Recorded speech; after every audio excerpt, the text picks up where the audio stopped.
Hello comrades, welcome to another session. This marking our third session since we started our discussions. As you can see on the board, we are going to focus our discussion on ungrouped data. And the ungrouped data, today we are going to calculate the standard deviation. We are going to calculate the standard deviation. Now, to compute the standard deviation, we need the mean and the variance. We need the mean and the variance. The mean is just, as I mentioned in the other session, that mean is just the average of the scores. And variance is the average of the squares of the deviation from the mean. The average of the squares of the deviation from the mean. Good. So let's get started. So the first thing we mentioned in our previous session, we said if you have been given ungrouped data like this, the first thing we do, we have to make sure we arrange it in ascending order. We arrange it in ascending order. So I will arrange my data in ascending order. So I will arrange my data in ascending order. We arrange. So the first letter there, the smallest value there is 3. Then I have 6. I have 7, 8, then 12, then 14. So I have arranged my data in ascending order. I have arranged my data in ascending order. We have missed one value, which is 10. We are supposed to have here 10. We have 10 there. We have 10. So let me wrap this.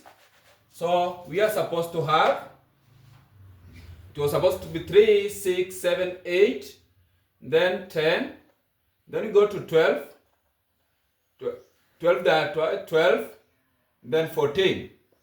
So we have 3, 6, 7, 8, 10, 12, and then 14. So the first thing you do with the data that is ungrouped, the first thing you do before you proceed, you arrange your data in ascending order. You arrange your data in ascending order. Now, after that, let's now represent the scores with the variable x. Let's now represent the scores with the variable x. So I will represent my scores with the variable x. Yes, I will represent my scores with the variable x. I will represent the scores with the variable x, where that means it will be now 3, 6, 7, 8, as I go downward, 10, 12, 12, then 14. So that's our scores. That's our scores. Good. So for us to continue, we have to get mean. Let us calculate mean. Let us calculate mean. So let's get the total of this. If you get the total of that scores, we are supposed to have the scores, we have the totals, we are supposed to have 72. If you had this, you have to get 72. Good. So that is the first thing, we get the totals. We get the totals. That means we are heading to be able to calculate mean, the average. The average. So, and we know very well in our previous session we said to calculate mean, you can represent mean with x bar. We can present the mean with x bar. It simply means the total summation of x. Now the scores, the total summation of x, you divide by the n. N we said is the total values or the total number of the students or the items or the scores we have been given. So here now n, for this case, n we can just count there how many? 1, 2, 3, 4, 5, 6, 7, 8. There are 8. Good. So n for this case is we have is 8, and we have the total summation here as 72. So we can proceed and get the mean. We can say now mean is equals to 72 divided by 8. Mean is equals to 72 divided by 8. So if you do that, we'll have our mean as 9. Our mean will be 9. We'll have our mean as 9. Good. We'll have our mean as 9. So, that done. So, what I'll come now with this 9 mean, I'll come to proceed because I have to come up with a table. So, x bar represent the mean. X bar represent the mean. So, I will write here mean. We got down here as 9. So, I'll put here 9. 9, 9, 9, 9, 9, 9, then 9. Good. So that is represent now mean. Now, so let's proceed. Let's proceed now and get now the difference between the mean, the scores and the mean. We get now the difference between the scores and the mean. So I will add another column here, x minus the mean. X minus the mean. X minus the mean. Good. You can put it in a table form. You can put it in a table form to differentiate your work, which is very good also. Yes, this way. Then this one we can put it this way. Good. Yeah, that one it will look somehow neat. Good. So let's proceed. So we want to get now the difference between the scores and the mean. We want to get the difference between the scores and the mean. So 3 minus 9, for this case, 3 minus 9 will have what? Negative 6. Negative 6. 6 minus 9 will have what? 6 minus 9 we will have negative 3. Negative 3. Then 7 minus 9 will have negative 2. 8 minus 9 will have negative 1. 10 minus 9 will have 1. 12 minus 9 will have 3. We'll have 3. Then 12 minus 9 also will have 3. Then 14 minus 9 will have 14 minus 9 will have 5. Good. So I think we are together up to there. We are just moving step by step. So let's proceed. Let's proceed now. So the next thing, after that, we have now to get what I mentioned before, the squares of the deviation from the mean. The squares of the deviation from the mean. We have now to square this column. So I will say x minus mean squared. You have to get this now. X minus mean squared. So in short, what we are doing, we want to square this negative 6, negative 3, negative 2, negative 1, 1, and as we go downwards. Now, so let's do it together. So negative 6 squared, if you square a negative, have that in mind. If you square any negative, your answer must be in positive form. Your answer must be in positive form. So not that one somewhere. So negative 6 squared is 36. Negative 3 squared is 9. Negative 2 squared is 4. Negative 1 squared is 1. This one will be 1. This one, 3 squared is 9. 3 squared also is 9. And then 5 squared is 25. Good. So that is we have done what we call the square of the deviation from the mean. Good.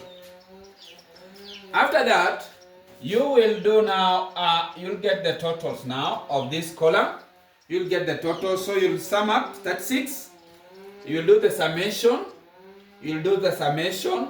Here now, what we are doing now, we are getting the summation of x minus mean squared. X minus mean squared. So let's get the summation now. 36 plus 9 plus 4 plus 1 plus 1 plus 9 plus 9 plus 25. What will you have? On my scientific calculator, I have a total of 94. I have a total of 94. Now, if we have all that, now what is remaining of us is to get now the variance. Is now to get the variance. And to get variance, my fellow comrade, is very easy. To get variance for this case is very easy if you have done this table well. We said variance, you remember in my definition I said the variance is the average. Is the average of the squares. Is the average of the squares, which we have already here. Of the squares deviation from the mean. Good. So variance here, you can write to get variance is the average now of the square, the total summation which we have already, x minus x bar, which is mean squared, you divide by the total number of the scores or the total number of the pupils or students in that class N.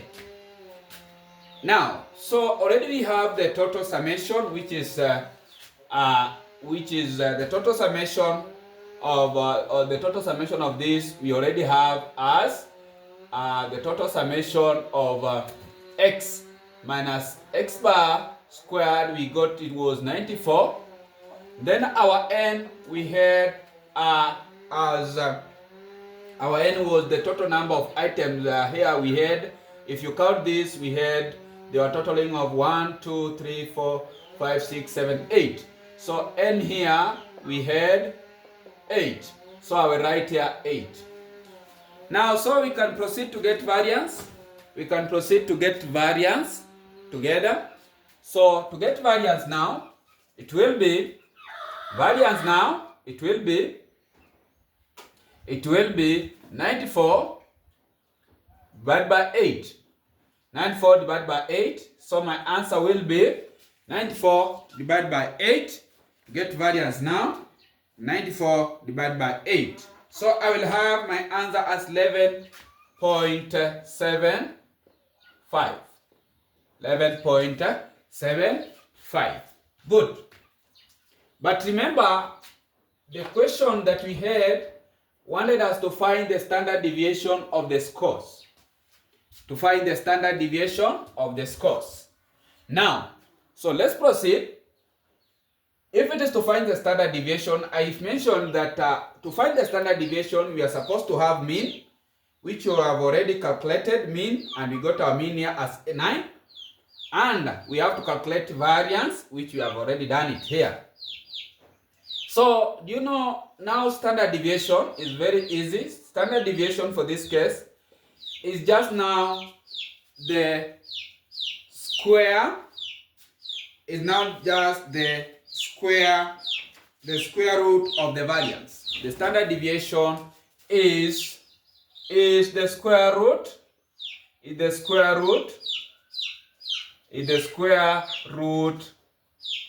of the variance. And already we have calculated our variance, we have it here. So what I will do is just to get the square root of the variance, which is 11.75. 11.75. Good. So that means now to get the variance now, it will be if you use your scientific calculator,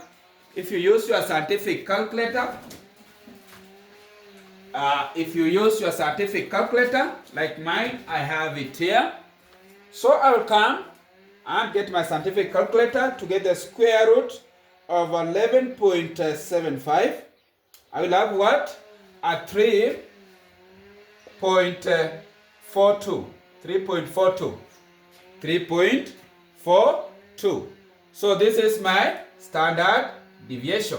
This is my standard deviation. 3. Let us put it in two decimal places. It was supposed to be 3.427, so it can be 3.43. So that is our standard deviation. That is our standard deviation. Good. Now, for the benefit of the discussion, but still, I will still do this for the coefficient of variation. Just say that maybe the examiner has decided to ask you to calculate the coefficient of variation. The coefficient of variation. Using now this. Why am I bringing in this coefficient of variation? Simply because we have already calculated standard deviation. And if you have the standard deviation and you have the mean, you will do the coefficient of variation. So the examiner, if wants you to go ahead and do the coefficient of variation, what you'll do, you just say coefficient of variation is equals to, you can use this as sigma, which means the standard deviation. Yes, the standard deviation. The standard deviation, you divide by the mean, yeah, x bar, then you multiply by 100. You multiply by the 100. That will give you the standard, they will give you the coefficient of variation. Let me, maybe for the purpose of revision, this is the standard deviation. I just use that symbol sigma as to represent the standard deviation. Represent the standard deviation. Good. Now, so already we have this. So the standard deviation, we have 3.43. We divide by the mean. Which we got mean as 9. We had mean as 9. We multiply by 100. We multiply by 100. What will be the answer now? If you do that on your calculator, what is your answer?